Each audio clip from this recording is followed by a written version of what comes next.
Welcome back to What You Missed, a video game news show where I discuss articles that occurred within days to a week ago that you may have missed that are important to the video game industry and possibly to you. So there's an article on Forbes, what Pokemon Go can learn from Magikarp Jump. If you didn't know, there's a game called Magikarp Jump that you can download on your phones. This is a game that is fuller and more complete to me personally than Pokemon Go. And this article goes into it, and while I'm not going to fully review the game, there are a few elements in Pokemon Go that seem to be way lacking in comparison to Magikarp Jump. And I know how crazy that sounds, but basically Pokemon Go is a game that has you sit still in an area to where you can't do anything in the game. So unless you're running around, unless you're walking around, you're probably not going to be able to get anything out of Pokemon Go. What can you do when you're sitting still playing Pokemon Go? As opposed to Magikarp Jump, where a lot of people end up on the bus, on the trains, in the cars, maybe at work, passively playing, sitting, waiting in lines as summer comes for amusement parks, movie theaters, out to dinner,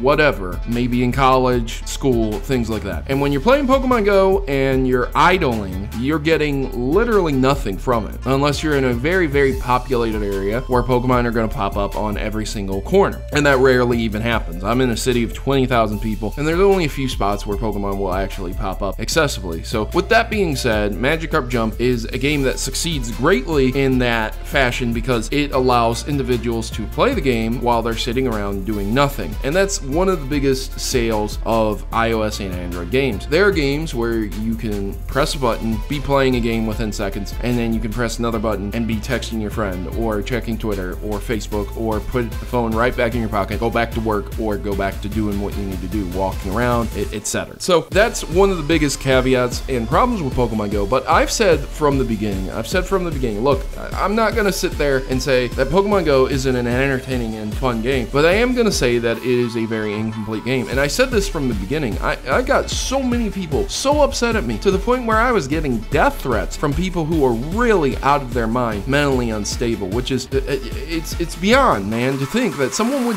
claim a death threat against you over Pokemon Go, but it happened. And now, look at the state of Pokemon Go, where I guarantee you people will be dropping in the comments, people play Pokemon Go? Oh, I didn't know. Wow, like, yeah, bro, you know people play Pokemon Go still. It's not as popular as it was when it first came out, with millions upon millions of people playing it all the time, people walking around, which is a real shame because Pokemon Go could have revitalized Pokemon to the point where there would be Pokemon in school all over the place, not these pockets of people who enjoy the game and then everyone else. The casual fan base was into Pokemon again, and they squandered the opportunity because they didn't update it enough. They didn't prevent cheaters from coming in enough, and it's really depressing to see that happened. Magikarp Jump is a throwaway side game for Pokemon, and I'm not going to say that it's a bad game, but it's definitely not one of the best games I've ever played. It's an interesting game, to say the least. There's very little interactivity. There's very little challenge, other than the fact that you're doing basically what you do in Pokemon, but you have little control over the outcome and the strategy. With that said, again, I'm not going to go into the reviews of, Magikarp Jump, but you can download it yourself. You can check it out. If you'd really like me to individually review Magikarp Jump as a game, I can do that, but I really don't think it's worth it. It's a fun game to play if you're interested in playing a game, but don't expect to have it in your top 10 games of all time or even your top 1,000 probably. It's just a silly, fun throwaway game that you can play to pass some time, and I don't mind that at all. I think there's plenty of spots in our world for games like that. I mean, back in the day, that's how many arcade games used to be.